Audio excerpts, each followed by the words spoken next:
All right, is that linear regression midterm staring you down? Feeling that, I don't know, that mix of dread and what is going on? Yeah, you're in the right place. Let's turn that stress into points on the board. I totally get it. You're staring at pages of notes, all this jargon, and those tables, right? So intimidating. But here's the deal. It all boils down to just a few key ideas. We're going to cut right through the noise and focus only on what you need to know to nail those exam questions. So let's start at the beginning. What's the big idea here? What are we even trying to do? At its very core, linear regression is all about one simple goal: finding the single best straight line to describe what's going on between your variables. Okay, so in a perfect world, right, there's this perfect, true relationship between our variables.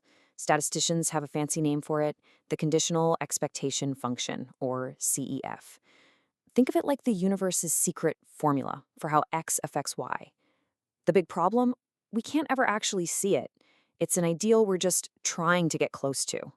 And that is where our go-to tool comes in, ordinary least squares, or OLS. So if the CEF is the perfect body shape, think of OLS as our master tailor. It takes all your messy real-world data points, all their little quirks, and it finds the one single straight line that fits them the best. It's our best guess at that perfect hidden truth. Okay, theory's cool, but let's get practical. You run the model, and the computer spits out this big table of numbers. And you know from the homework, your professor wants you to turn that math into plain English. This skill is going to be all over the from class. The intercept is 1.209. So what does that mean?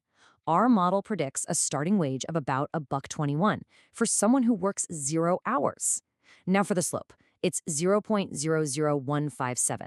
Let's use our template. On average, for every single extra hour worked, the wage is predicted to go up by, well, $0.00157. See? That structure just works every single time. Awesome, so we can read the output. But that brings up the next obvious question, right? Is this line we found, is it any good? Like, is our tailor-made suit a good fit, or does it look ridiculous? To figure that out, we need a couple more tools from our toolbox. First up is R squared. The easiest way to think about this is like a grade for your model on a scale from 0 to 1. It tells you how much of the story in your Y variable is explained by your X variable. So if you get an R squared of, say, 0.18, that means your model explains about 18% of the variation in the outcome. It's just a quick and dirty way to see how well the line hugs the data. But look, a decent grade on R squared isn't everything. We have to ask a more fundamental question. Is our model useful at all, or is the pattern we're seeing just random luck? Does this thing actually have any predictive power? And that's where the F test comes in. This is like the final exam for your whole model. It's a pass or fail. The null hypothesis is the ultimate skeptic's view. It says, nope, your model is useless, all your slopes are basically 0. But the alternative hypothesis is the optimist. It says, hold on, at least one of these variables is actually doing something real. So here's the rule. The only thing you really need to know for a multiple choice question: find the p-value for the F statistic on that table. If that number is tiny, and by tiny, we usually mean less than 0.05, bam, we get to reject that skeptical null hypothesis. That's your green light. It means your model, as a whole, has real predictive power. It passed the test. Okay, fantastic. Our model passed the F test. We're feeling good. But there's a huge catch, and this is probably the most important part. That F test, the p-values, all those numbers we just interpreted, they're only reliable if our data played by the rules. These rules are called assumptions, and if you break them, your results could be total garbage. And hey, don't just take my word for it. Remember what your professor said. When assumptions fail, the number you read is misleading. The computer doesn't care. It will always give you an answer. But it could be a completely wrong, misleading answer built on a shaky foundation. Okay, so these are the 5 big rules of the game. You've got mean zero error, uncorrelated error, linearity, homoscedasticity, and normal error. Now, for the midterm, you don't need to be a math genius on every single one, but you absolutely have to know what it looks like when they break. So we're going to focus on one of the most common offenders you'll see on a graph. Let's zoom in on homoscedasticity. I know, it's a ridiculous word.